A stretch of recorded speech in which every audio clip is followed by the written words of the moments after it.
जब भी कश्मीर को लिबरेट कराने की बात आती है तो सामने से आर्ग्यूमेंट आता है कि पाकिस्तान इकोनॉमिकली अनस्टेबल है, वे हेडिंग टुवर्ड्स अ डिफॉल्ट और हम लोग इंडिया से नहीं लड़ सकते क्योंकि उसकी मईशत बहुत बड़ी है और हमारी मईशत बहुत थोड़ी है।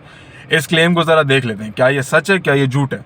तो देखें, पहली बात तो ये है कि पाकिस्तान जो है एक सबऑर्डिनेट स्टेट है यूनाइटेड स्टेट्स का।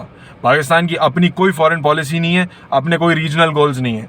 हम लोग कोई भी काम अपनी लीडरशिप जो होती है ना कि हम अपने रीजनल गोल्स के तौर पे करें, वो नहीं करते। हम हर वही काम करते हैं जो अमेरिका कहे हमें।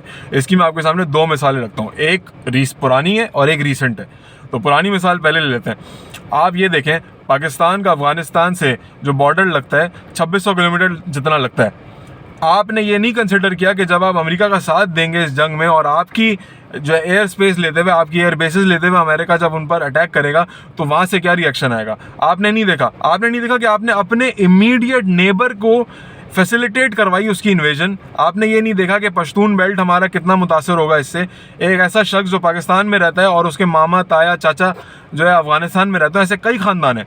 आपने इस यानी लॉन्ग टर्म आपने नहीं सोचा कि आप अपने लिए कितनी ज़्यादा डिस्टेबिलिटी क्रिएट कर रहे हैं। आपने नहीं सोचा कि वॉर ऑन टेरर के बदले में आपके यहाँ दहशतगर्दी कितनी फैलेगी। आपने सारी चीज़ों को ओवरलुक किया क्योंकि आपके कोई गोल्स नहीं थे। आपने देखा कि यूनाइटेड स्टेट्स ने बोला करना है तो आपने कर दिया। पहली मिसाल। दूसरी मिसाल ये है कि देखें अभी के मामला क्या है। अभी अमेरिका की साउथ एशिया की सिर्फ एक पॉलिसी है and that is to contain China. China को कंटेन करने के लिए यूनाइटेड स्टेट्स के पास सिर्फ और सिर्फ एक रीजनल प्लेयर है एंड दैट इज इंडिया, जिसको वो यूटिलाइज कर सकता है चाइना के खिलाफ। लेकिन उसमें प्रॉब्लम है। प्रॉब्लम यह है कि इंडिया के सामने एक तरफ चाइना और एक तरफ पाकिस्तान है। तो अगर ये दो ममालिक से टू फ्रंट वॉर का थ्रेट हो इंडिया को, तो इंडिया सही से नहीं खेल सकता, सही से चाइना पे फोकस नहीं कर सकता।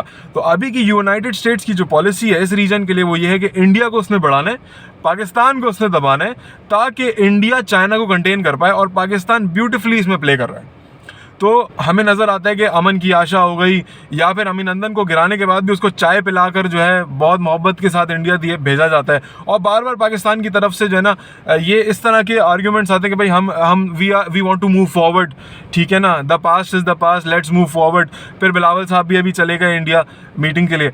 तो ये सारी इंडिकेशन हमें बताती हैं कि जो बिगर प्लान है ना वो यूएस का है कि पाकिस्तान इंडिया के सामने झुक जाए ताकि इंडिया जो है खुलकर मुकाबला कर सके चाइना कंटेनमेंट के लिए। तो this is the plan. Pakistan एक सबऑर्डिनेट स्टेट है, जो अमेरिका कहते हैं वो कर दे। अगर कल अमेरिका कहते हैं कि भाई कश्मीर आपने लिबरेट कराना, पाकिस्तान करा देगा, ठीक है। We have a capable army, हमारी इंटेलिजेंस कैपेबल है, हर चीज़ कर सकते हैं। लेकिन अगेन बात वही है, लीडरशिप आपकी वो है कि वो आपको बोलती है कि भाई अगर अमेरिका कहते तो करो। तो जो अमेरिका कहता है वो आप करते हैं। तो अगर हम चाहते हैं कि हम इस गुलामी से निकलें तो हमें चाहिए कि हम इस्लाम नाफिज करें पाकिस्तान में, जो कि सुनेगा सिर्फ अल्लाह ताला की, उसके अहकामात की, ना कि अमेरिका की। जज़ाकुमुल्लाह खैर।